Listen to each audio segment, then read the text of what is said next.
Like কৰিব, share কৰিব, subscribe কৰিব, লগতে এই ভিডিঅ'ৰ তলত কমেণ্ট বক্সত কমেণ্ট কৰিব, লগতে বেল আইকনত ক্লিক কৰিব। হেল্ল' ফ্ৰেণ্ডছ, মই অমৃত। সকলোকে এই নতুন ভিডিঅ'টোলৈ স্বাগতম জনাইছোঁ। ফ্ৰেণ্ডছ, আমি কৰ্মৰ জৰিয়তে আমি অসম্ভৱকো সম্ভৱ কৰি তুলিব পাৰোঁ। উদাহৰণস্বৰূপে এই ভিডিঅ'ত আপোনালোকক মই দেখুৱাম, যিহেতু বহুতো লোকে নিজৰ বডিক লৈ নেগেটিভ ধাৰণা পুহি ৰাখে। নিজৰ বডি বেয়া আৰু ইয়াৰ ফলত তেওঁলোকে মানসিকভাৱে ভাগি পৰা দেখা যায়। গতিকে ফ্ৰেণ্ডছ, আপোনালোকে এনেদৰে মানসিকভাৱে ভাগি পৰাৰ কোনো প্ৰয়োজন নাই। আপোনালোকে যদি দৈনিক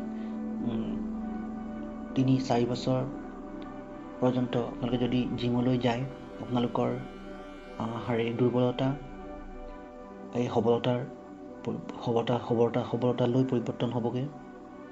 এই ভিডিঅ'ত আপোনালোকে দেখিবলৈ পাইছে কেনেদৰে এজন ব্যক্তিয়ে তেওঁৰ শাৰীৰিক দুৰ্বলতাৰ সলনি কৰি নিজৰ শক্তিৰে সলনি কৰি সবল ৰূপে নিজকে উপস্থাপন কৰিছে। তদুপৰি ফ্ৰেণ্ডছ, উদাহৰণস্বৰূপে সেই অন্যান্য ব্যক্তিসকলৰ ভিতৰত ময়ো জিম গৈছোঁ আৰু এই জিম কৰি মোৰ শাৰীৰিক পৰিৱৰ্তন আপোনালোকে দেখিবলৈ পাইছে। তদুপৰি সেই ব্যক্তিসকলৰ শাৰীৰিক পৰিৱৰ্তন আপোনালোকে দেখিবলৈ পাইছে। তেওঁলোকে কঠোৰ শ্ৰম তথা জিমৰ দ্বাৰা তেওঁলোকৰ ইচ্ছাক পূৰ্ণ কৰিবলৈ সক্ষম হৈছে। আপোনালোকে জানে যে ভাগৱত গীতাত উল্লেখ আছে যে আমি কৰ্মফল আশা নকৰি আমি কৰ্ম কৰি যাব লাগে। কৰ্মফল পাছত নিজেই আহিব। গতিকে কৰ্মৰ ফল চিন্তা কৰাৰ আগতে আমি কৰ্ম কৰি যাব লাগে। ইয়াৰ দ্বাৰাই আমি